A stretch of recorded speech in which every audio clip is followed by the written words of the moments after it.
사랑의 하나님, 오늘도 주의 백성으로 살게 하여 주심에 감사드립니다.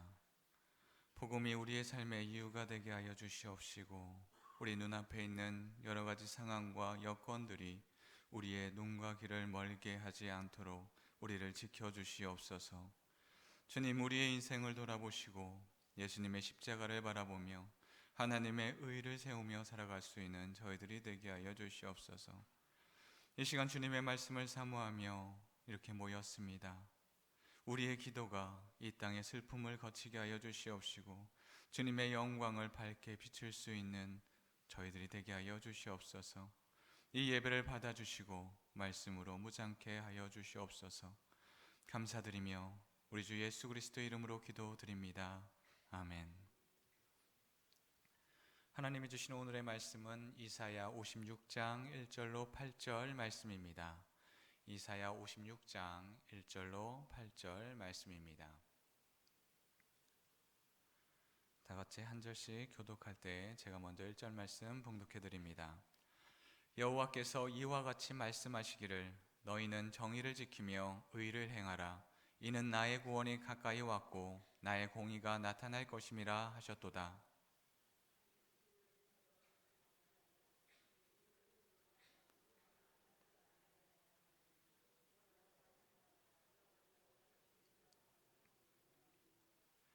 여호와께 연합한 이방인은 말하기를 여호와께서 나를 그의 백성 중에서 반드시 갈라내시리라 하지 말며 고자도 말하기를 나는 마른 나무라 하지 말라.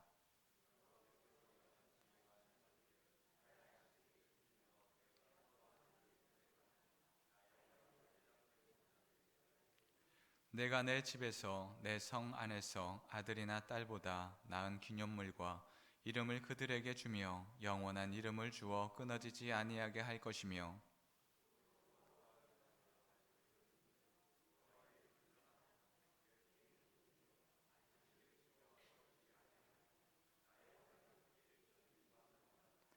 내가 곧 그들을 나의 성산으로 인도하여 기도하는 내 집에서 그들을 기쁘게 할 것이며 그들의 번제와 희생을 나의 제단에서 기꺼이 받게 되리니 이는 내 집은 만민이 기도하는 집이라 일컬음이 될 것임이라. 이스라엘의 쫓겨난 자를 모으시는 주 여호와가 말하노니 내가 이미 모은 백성 외에 또 모아 그에게 속하게 하리라 하셨느니라. 아멘. 아멘. 주님의 전에 나온 여러분을 환영합니다. 언제나 주님의 은혜와 축복 안에 살아갈 수 있는 저희들이 되기를 원합니다. 겨울이 되면 우리의 몸은 건조해집니다. 건조해지면 우리는 스스로 전기를 발생하게 됩니다. 이렇게 전기를 발생하게 되면 문고리를 딱 잡게 되면 찌릿찌릿한 것들이 순간 나타나게 됩니다. 밤에 불을 끄고 털로 된 옷을, 스웨터나 이런 것들을 벗게 된다면 반짝반짝한 것들을 우리는 발견하게 됩니다. 왜 우리는 문고리를 잡을 때 그런 찌릿한 것들을 보게 될까요? 밤에 반짝반짝한 것들을 보게 될까요? 이는 건조함으로 인하여서 옷에 마찰이 일어나게 되고 그 마찰을 통하여서 정전기가 발생하게 됩니다. 내가 갖고 있었던 그 정전기가 쇠와 같은 전기를 잘 통하는 물질의 손에 닿았을 때 내 몸에 있었던 그 정전기가 밖으로 나아가는 것입니다. 전기가 흐르는 물질에 닿았을 때 그렇게 전달하게 됩니다. 전기와 열, 파동 등을 흐르는 물질을 우리는 도체라고 합니다. 도체라고 하기도 하고 전도체라고도 합니다.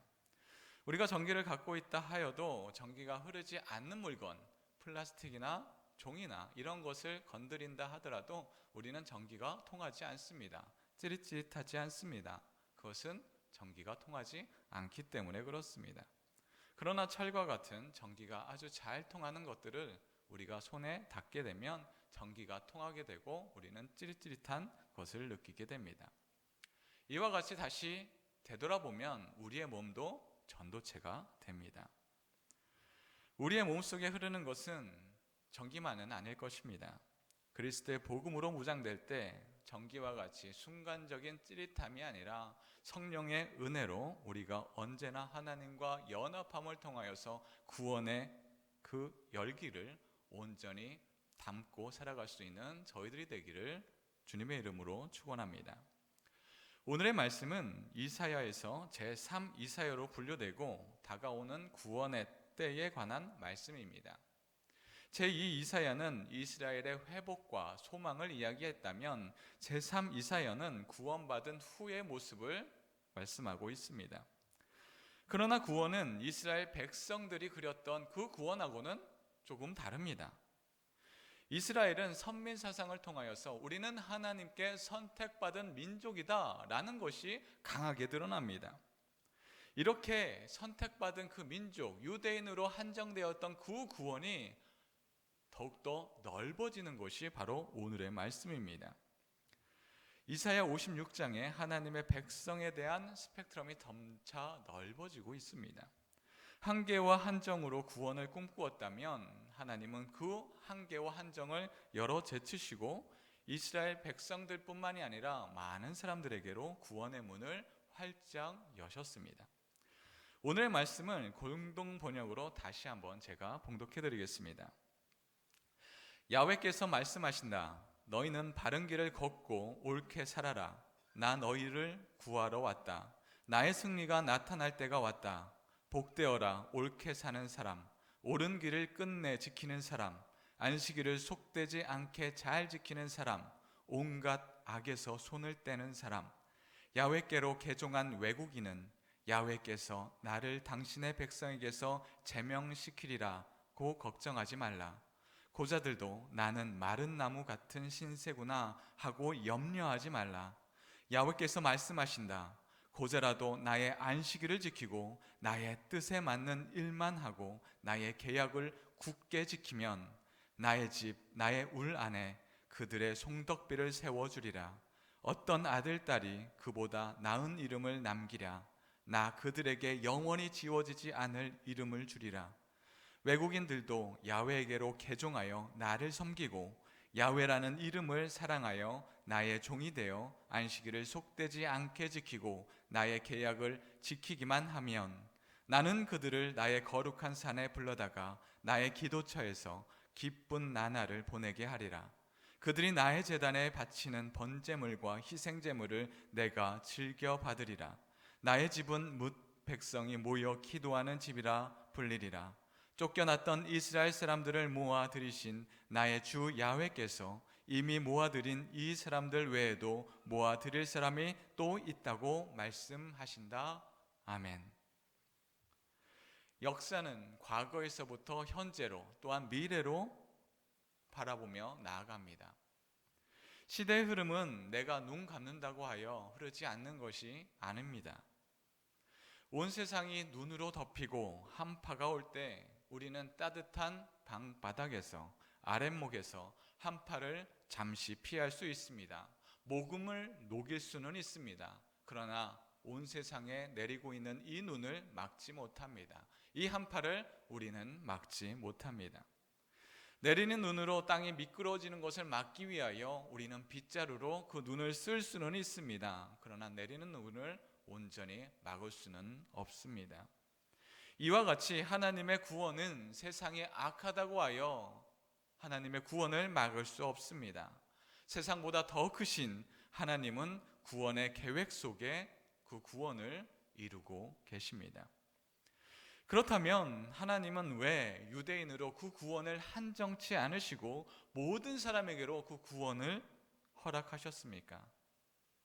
이는 하나님의 사랑이 사람들과 같이 편협하거나 내가 원하는 사람만 사랑하는 것이 아니기 때문입니다.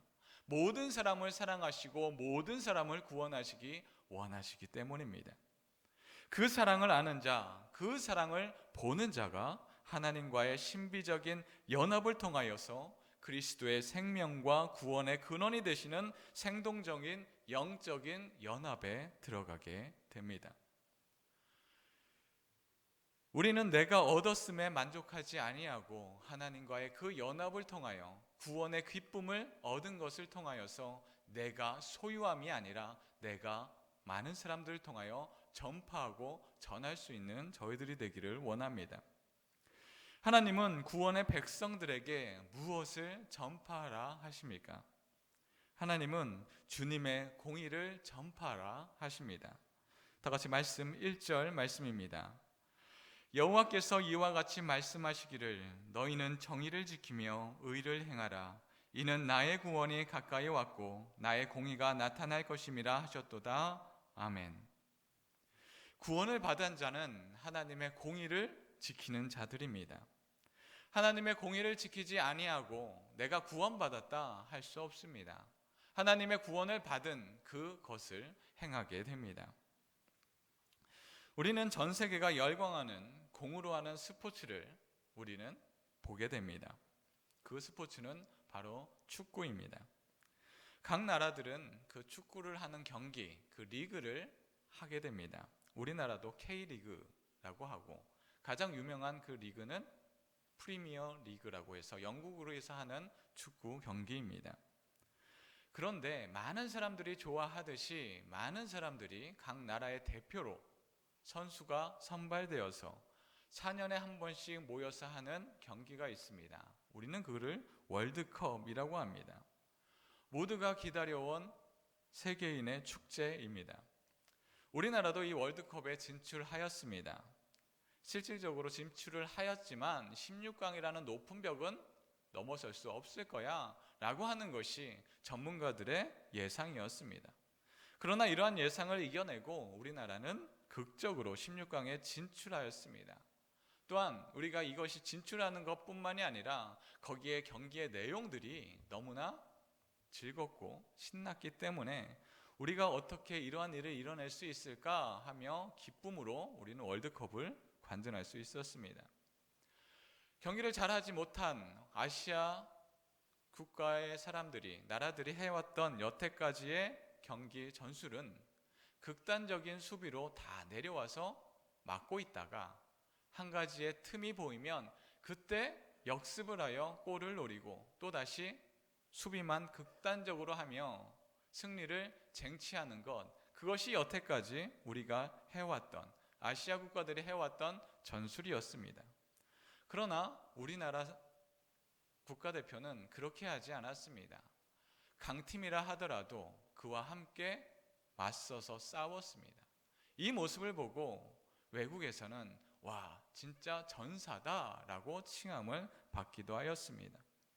우리가 잊지 말아야 할 것은 이것이 갑자기 드러난 것이 아니다라는 것입니다.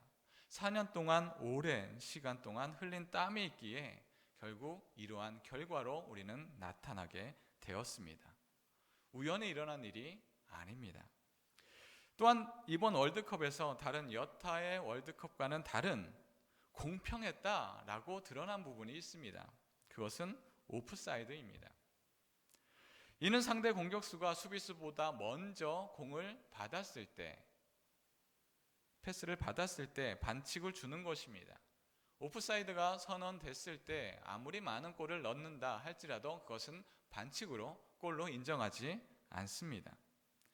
이는 여러 대의 카메라로 바로 그 오프사이드를 선정해줘서 그것이 심판에 의해서 결정되는 것이 아니라 많은 카메라로 바로바로 보여주었기에 이때 이 과거의 여타 월드컵과는 다른 공정하다라고 많은 사람들이 이야기했습니다. 이와 같이 골을 넣으려면 규칙을 지켜야 합니다. 규칙을 지키지 않으면 골을 넣었다 하지라도 인정치 않습니다. 이와 같이 구약에서도 하나님의 백성이 지켜야 할 것들이 있습니다. 그 규칙들이 있습니다. 자격이 있습니다.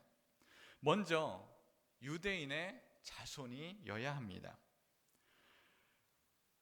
그러나 유대인의 자손이라고 하여 모두가 구원받는 것도 아닙니다. 먼저 자손을 낳을 수 있는 사람이 되어야 합니다. 몸에 문제가 있으면 함께 할 수 없습니다. 신명기 23장 1절 말씀입니다. 고환이 상한 자나 음경이 잘린 자는 여호와의 총회에 들어오지 못하리라. 아멘.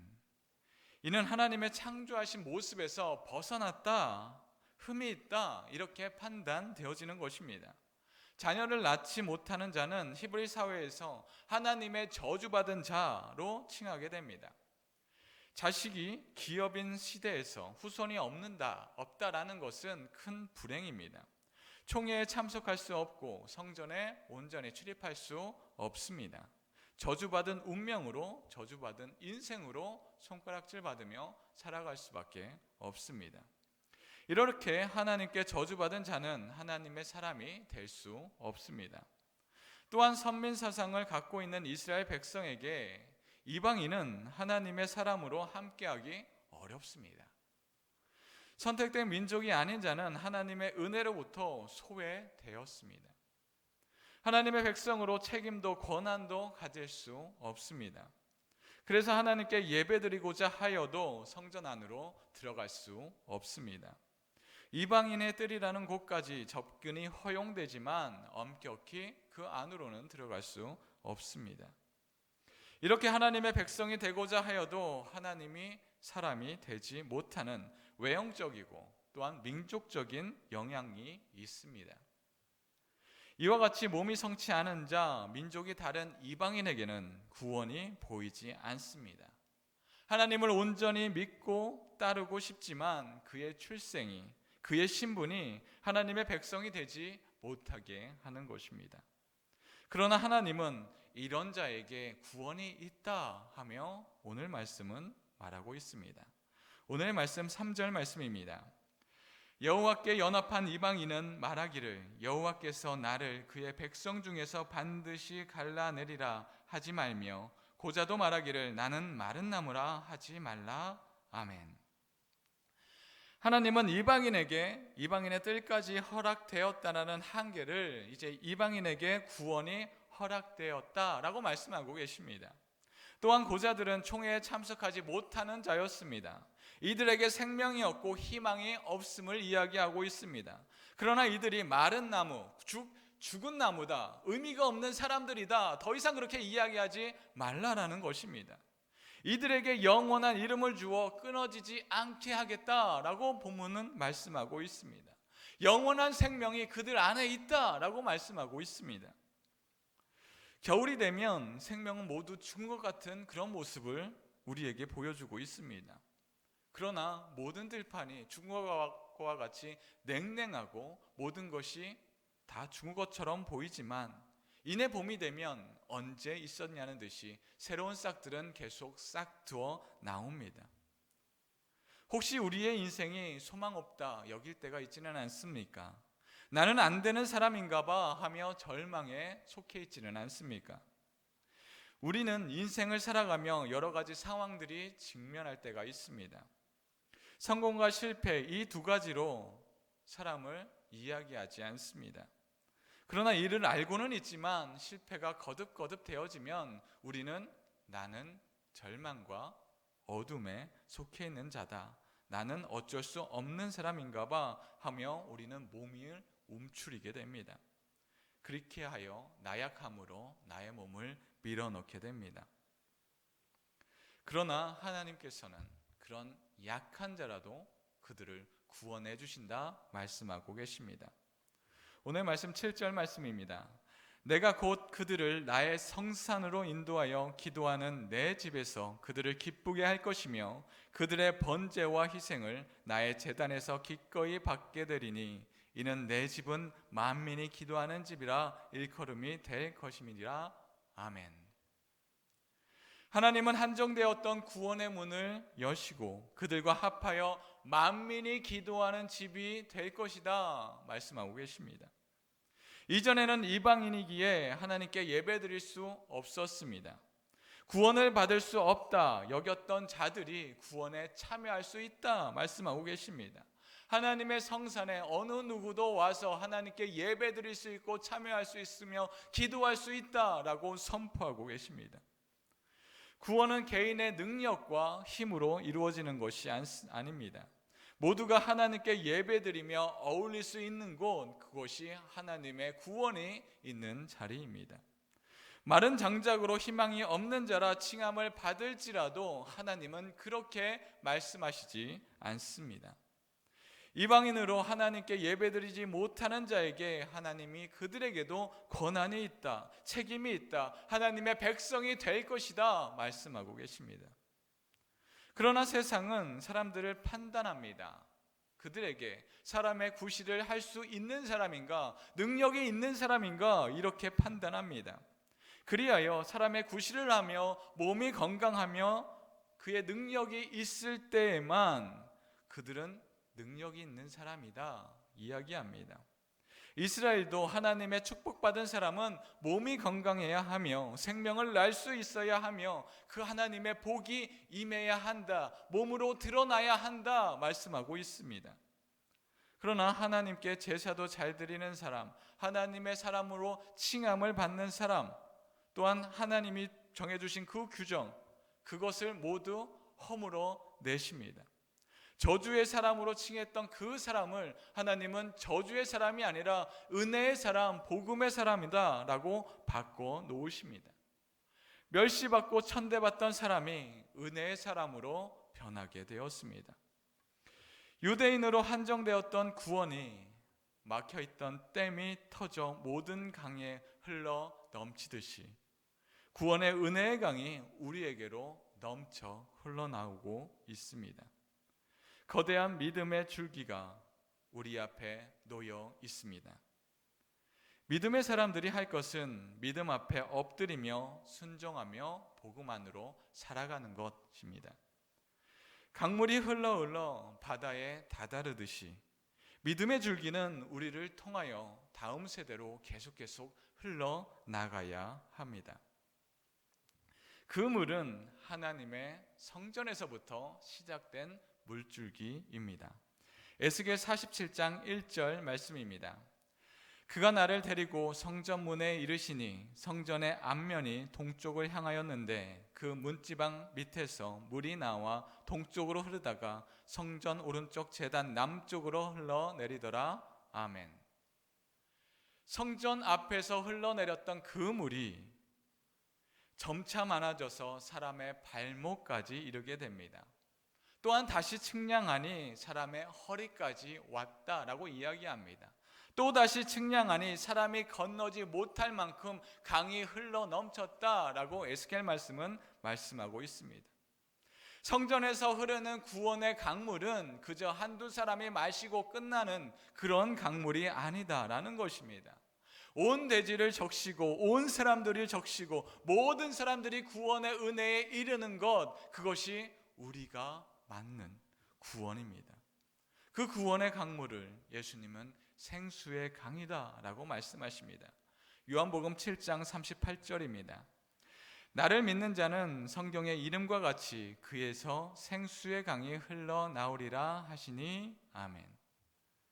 예수님을 믿는 자는, 주님을 믿는 자는 생수의 강이 흘러나온다 말씀하고 계십니다. 성전에서 시작된 물이 예수님께로 흘러나온 그 물이다라는 것입니다. 이제 우리는 예수님의 구원의 물을 마시고 은혜로 들어가야 합니다. 단지 물을 마시는 것에 만족하는 것이 아니라 생수의 강에 온전히 잠겨 믿음의 물결에 동참하는 저희들이 되기를 소망합니다. 우리는 예수님의 복음 안에 잠겨 있습니까? 그리고 복음을 전하는 복된 삶을 살고 있습니까? 전도체는 스스로 생각하고 판단하는 것이 아닙니다. 전기근은 이때 흘러내고 다음에는 흘러내리지 말아야지 생각하지 않습니다. 전기가 오면 또한 쇠를 닿으면 그대로 흘려보내는 것입니다. 복음이 우리를 구원에 이르게 하였듯이 우리의 닿는 그 모든 것들에 주님의 구원을 흘려내보내야 하는 것입니다. 하나님은 이방인이라는 율법도 유대인이라는 한계도 모두 푸셨습니다. 하나님의 사랑이 모든 굴레와 속박을 던지고 은혜로 충만케 하셨습니다. 그 하나님의 사랑이 충만하여 우리가 있는 그 자리에 하나님의 선하신 의로움으로 충만케 하는 저희들이 되기를 주님의 이름으로 축원합니다. 하나님은 우리를 통하여 믿음이 멈추지 않고 전달되기를 명하셨습니다. 다 같이 기도드립니다. 우리를 생명과 구원으로 이끄시는 하나님, 우리를 생수의 강으로 이끄시고 구원을 적시어 주심에 감사드립니다. 우리의 육신은 나약하며 죄에 쌓여 구원받을 만한 것이 하나도 없지만은 하나님의 사랑으로 우리를 의롭다 하시니 구원의 적당한 자로 살게 하여 주시옵소서. 구원으로 나 혼자 사는 자가 아닌 하나님의 사랑을 전하는 자로 살게 하여 주시옵시고 어두운 곳에 빛을 비추는 저희들이 되게 하여 주시옵소서. 나의 상황과 여건이 아닌 하나님의 사랑과 성령님의 은혜로 마음이 뜨거워 견딜 수 없는 믿음을 허락하여 주시옵소서. 구원의 기쁨을 만끽하는 저희들이 되게 하여 주시옵소서. 감사드리며 예수 그리스도 이름으로 기도드립니다. 아멘.